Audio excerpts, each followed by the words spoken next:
بسم اللہ الرحمن الرحیم، السلام علیکم۔ چین نے آج تک اتنا سخت جواب کبھی نہیں دیا تھا۔ امریکہ نے ٹیرف میں اضافہ کیا، ٹیکسز میں اضافہ کیا چینی مصنوعات پر اور کئی اور ممالک کی مصنوعات پر۔ چین نے سب سے زیادہ خطرناک جواب دیا ہے اور آج تک چین نے اس طرح سے تجارتی جنگ کا جواب نہیں دیا تھا امریکہ کے خلاف۔ کئی چیزوں پر پابندی لگا دی ہے، امریکی مصنوعات میں ان کی کمپنیوں پر پابندی ہی لگا دی ہے۔ صرف یہی نہیں کہ ٹیرف بڑھا دیا ہے، جوابی ٹیرف بڑھایا ہے۔ پھر کچھ ایسی معدنیات جو بہت اہم ہیں، بڑی خاص ہے امریکی اکانومی کے لیے، اور چین کو اندازہ ہے کہ دنیا میں اور کہیں اتنی نہیں اس طرح سے ملیں گی، وہ بھی ایکسپورٹ نہیں اب ہوں گی امریکہ کو۔ اس طرح کی پابندیاں اب چین نے لگا دی ہیں، اور یہ کہا جا رہا ہے کہ ایسا پہلے نہیں دیکھا گیا تھا چین کی طرف سے۔ اب چینی مصنوعات کی درآمد پر مجموعی طور پر 54% ٹیرف عائد کیا تھا ٹرمپ نے۔ جواب میں چینی امریکی مصنوعات کی درآمد پر 34% ٹیرف کا اعلان کیا۔ چینی وزارت تجارت نے 11 امریکی کمپنیوں کو غیر معتبر اداروں کی فہرست میں بھی شامل کر دیا، جس سے وہ چین میں کاروبار نہیں کر سکیں گی۔ صرف ٹیرف نہیں ہے، بات اور زیادہ کہیں آگے چلی گئی ہے۔ اس کے علاوہ WTO میں مقدمہ بھی دائر کر دیا ہے امریکہ کے خلاف۔ 7 معدنیات کی چین نے برآمدات پر سخت پابندیاں عائد کر دی ہیں۔ ان معدنیات میں خاص معدنیات ہیں جو طبی آلات اور الیکٹرانکس کی تیاری میں اہم ہوتی ہیں۔ پھر چین کے کسٹمز حکام نے امریکی چکن کی درآمد پر بھی پابندی عائد کر دی ہے۔ اب ظاہر ہے کہ امریکہ کی چکن انڈسٹری، دنیا کی سب سے بڑی آبادی چین ہے، امریکہ کی چکن انڈسٹری تو بالکل بیٹھ جائے گی، اور وہاں پر اسی وجہ سے بہت سٹاک مارکیٹ کریش کر گئی ہے۔ چین کی جانب سے عائد کردہ پابندیوں کا اطلاق 10 اپریل سے ہوگا۔ اب آپ یہ دیکھ لیجئے، اس سے پہلے امریکہ نے ٹیرف لگایا تھا مختلف ممالک پر، جن میں پاکستان بھی شامل ہے۔ پاکستان مصالحت کا راستہ اپنا رہا ہے، کو بات چیت کرنی ہے، اور امریکن ٹیرف وزیر اعظم نے مذاکرات کے لیے اسٹیئرنگ کمیٹی اور ورکنگ گروپ قائم کر دیا ہے کہ ہم نے کرنا کیا ہے، کیا کیا جائے۔ چین نے تو جو کرنا تھا وہ کر بھی دیا، ہم ابھی میٹنگ کریں گے، بیٹھیں گے، سوچیں گے ہم کیا کر سکتے ہیں۔ جیسے کو تیسا چین نے بھی امریکی مصنوعات پر 34% ٹیکس عائد کر دیا۔ اس وقت سب سے بڑی خبر یہ بنی ہوئی ہے۔ اب یہ دیکھیے جناب، علی بن گنڈا پور بھی میدان میں آ گئے ہیں۔ پھر میں نے آپ کو آگے مناظر دکھانے ہیں کہ لوگ سڑکوں پر آ چکے ہیں اور بےتاب ہیں، بڑے بڑے بیان آ رہے ہیں، لیکن علی بن گنڈا پور نے تو اداروں کا بھی کہہ دیا ہے اور بڑی دھمکی دی ہے، اور کہا ہے کہ اگر یہ NFC ایوارڈ پر میٹنگ نہ بلائی گئی، ہماری بات نہ مانی گئی، تو ہم اداروں کے ساتھ آئیں گے۔ یہ نہیں کہ صرف کارکن ہوں گے اور ہم آئیں گے، نہیں نہیں جی، اداروں کے ساتھ، اداروں کو لے کر آئیں گے، بھرپور طریقے سے آئیں گے۔ اسٹریٹ پاور ہمارے پاس ہے، ہر طرح کی پاور ہمارے پاس ہے۔ علی بن گنڈا پور نے NFC اجلاس نہ بلانے پر وفاقی حکومت کو دھمکی دے دی۔ صوبے کے عوام، پولیس اور سرکاری ملازمین کو لے کر نکلوں گا، یہ پریس کانفرنس میں علی بن گنڈا پور نے اعلان کیا ہے۔ وہ کہتے ہیں نا جی پولیس نہ لائیں، سرکاری ملازمین نہیں ہوں گے، ان کے خلاف ایکشن لیا جائے گا۔ وہ کہہ رہے ہیں جی NFC ایوارڈ پر ہمارے حصہ نہ ملا، آئینی طور پر ہمیں ملنا چاہیے، تو پھر تو میں اداروں کو بھی لے کر آؤں گا، پولیس کو بھی لے کر آؤں گا، سرکاری ملازمین کو بھی لے کر آؤں گا۔ کارکن تو اپنی جگہ ہیں۔ اب وزیر اعلیٰ خیبر پختونخوا نے عمران خان سے ملاقات کے بعد اسلام آباد میں پریس کانفرنس کے دوران کہا کہ چیئرمین PTI کہتے ہیں ملک میں جاری دہشت گردی کا واحد حل مذاکرات ہیں۔ جب ہماری حکومت تھی اس وقت دہشت گردی نہیں تھی، ہماری حکومت ختم کی گئی اور ہمارے خلاف کارروائیاں کی گئیں، ہمارے خلاف کارروائیوں پر اداروں کو لگا دیا اور ملک کا دیکھیے کیا حال کر دیا۔ پھر کہا وزیر اعلیٰ KP نے کہا میں کہہ رہا ہوں کہ TORs بنائیں تاکہ افغانستان کے ساتھ مذاکرات کی جا سکیں، اس کے بغیر کوئی حل ہی نہیں ہے۔ پھر کیپیسٹی کی کمی ہے، اس کی ذمہ داری وفاقی حکومت پر آتی ہے، ہر چیز میں سیاست نہ کی جائے۔ افسوس ہے وفاقی حکومت اور وزراء ہمارے علاقے میں واقعات پر سیاست کر رہے ہیں، یعنی جو ابھی ڈرون حملہ جس کو یہ کہتے ہیں اس پر بھی یہ بولے ہیں۔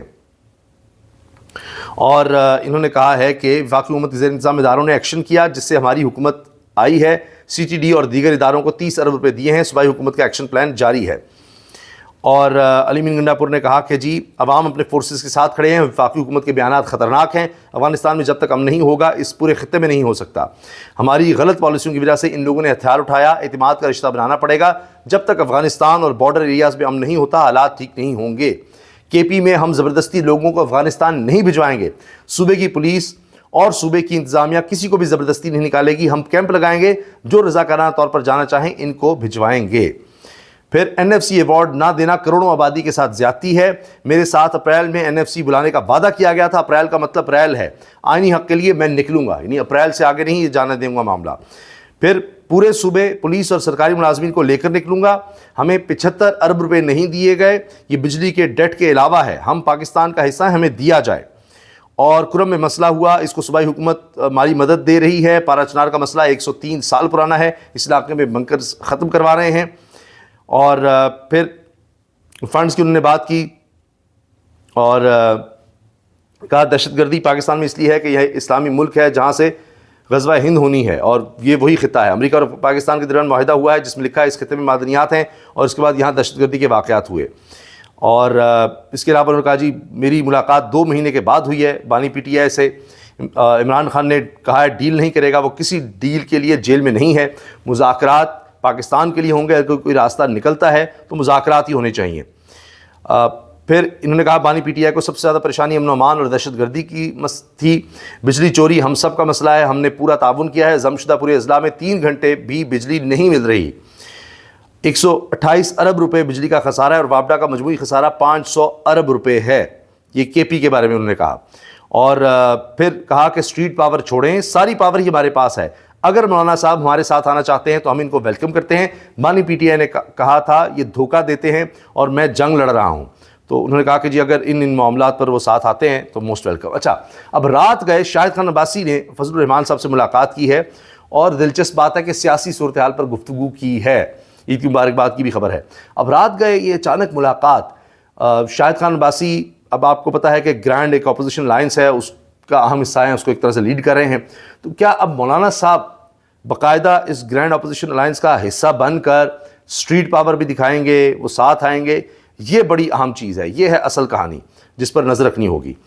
علی بن گنڈا پور نے تو کہہ دیا ہے کہ جی مولانا فضل الرحمان آئین کی بالادستی کے لیے اگر ہمارے ساتھ شامل ہوتے ہیں تو مجھے کوئی اعتراض نہیں، میں ویلکم کرتا ہوں، اسٹریٹ پاور تو کیا ساری پاور ہی ہمارے پاس ہے، لیکن یہ ہمیں سپیس نہیں دے رہے۔ اور یہ ان کا پورا بیان۔ اسٹریٹ پاور کو چھوڑ دیں، اس وقت ساری پاور ہی ہمارے پاس ہے، اسٹریٹ روڈ سب کچھ ہمارے پاس ہے، اتنی بڑا پاپولیرٹی ہے، عمران خان کی تو بڑا مینڈیٹ ملا تھا، ہم نے چوری کر لیا انہوں نے، بات ہی ہمیں اسپیس نہیں دے رہے نا، ہمیں اسپیس ہی نہیں دے رہے۔ تحریک انصاف تو اس وقت ایسا بنا ہوا ہے کہ تحریک انصاف کا تو نام اگر ایک پوسٹ کرو تو پیچھے پہنچ جاتے ہیں، تحریک انصاف کے حوالے سے ایک پوسٹ بھی کرتے ہیں، اس کا نام آ جائے تو وہاں پہنچ جاتے ہیں، لوگوں کو پکڑ لیتے ہیں۔ اور جو انہوں نے کیا ہے ہمارے ساتھ تو وہ کلیئر ہے، آپ سب کے سامنے ہے، تو اس میں اگر مولانا صاحب ہمارے ساتھ آنا چاہتے ہیں، دیکھیں آئین کی بالادستی، صوبے قانون کی بالادستی، ملک میں جمہوریت، حقیقی جمہوریت، اگر اس کی رائٹ اسے لگانا چاہتے ہیں، میں نے کبھی ویلکم کیا ہے، کبھی ویلکم کرتا ہوں، یا بڑا غلط بات دے دیتے ہیں، کوئی ایک سیاسی آنسر آ جاتا ہے، اس کو آپ اس سے مطلق کرتے ہیں کہ مجھے کوئی اعتراض نہیں ہے اس پر، مجھے کوئی اعتراض نہیں ہے، میں پارٹی کو واضح طور پہ بتا بھی چکا ہوں، اور وہاں پر میرا پیغام وہاں پہ جا چکا ہے، وہاں پر پیغام بھی جا چکا ہے۔ فضل الرحمان صاحب اگر یعنی کچھ اصولوں پر ہمارے ساتھ آتے ہیں تو ہمیں کوئی اعتراض نہیں۔ لے جی جو میں نے آپ سے شروع میں کہا تھا مناظر، پشاور میں امن کے لیے لوگ نکل آئے، مطالبہ امن اور عمران خان کی رہائی کا ہے، لوگ نکلنا شروع بھی ہو گئے ہیں، یہ دیکھ لیجئے۔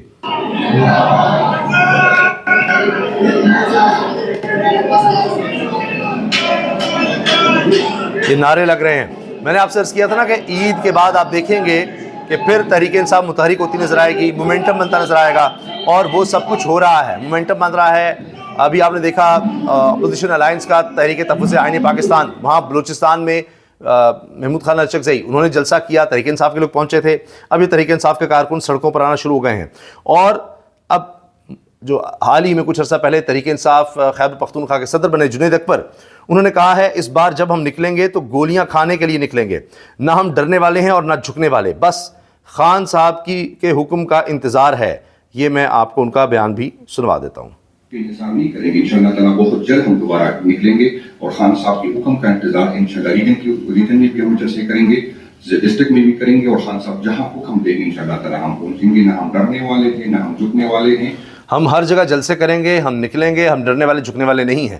تو میں نے آپ سے عرض کیا نا کہ آپ دیکھیے اسٹریٹ پر مومنٹم بن رہا ہے، جلسے یہ کریں گے، دوبارہ سے لوگوں کو متحرک کریں گے، مومنٹم بنائیں گے، اور انشاءاللہ تعالیٰ ہم دوبارہ میں آپ کو نکلیں گے تو پوریا کھانیں گے، لیکن میں آپ کو بتانے کی کوشش کہ یہ نہ جمہوریت کے فائدے میں ہوگا نہ ملک کے فائدے میں ہوگا، آپ اپنے رویوں پہ اپنے رویوں پر نظر ثانی کریں۔ جب ہم نکلیں گے تو گولیاں کھانے کے لیے نکلیں گے، اس سوچ کے ساتھ نکلیں گے، گولیاں چل سکتی ہیں، لیکن یہ نہ ملک کے لیے بہتر ہے نہ جمہوریت کے لیے، اس میں کسی کا فائدہ نہیں ہوگا۔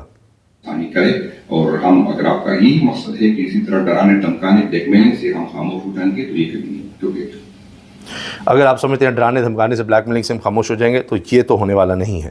تو یہ اب آپ دیکھ لیجئے کہ یہ ہو رہا ہے، یہ کام شروع ہو گیا ہے، اور آہستہ آہستہ آپ دیکھیں گے کہ مومنٹم بڑھتا چلا جائے گا۔ اجازت دیجیے، اللہ حافظ۔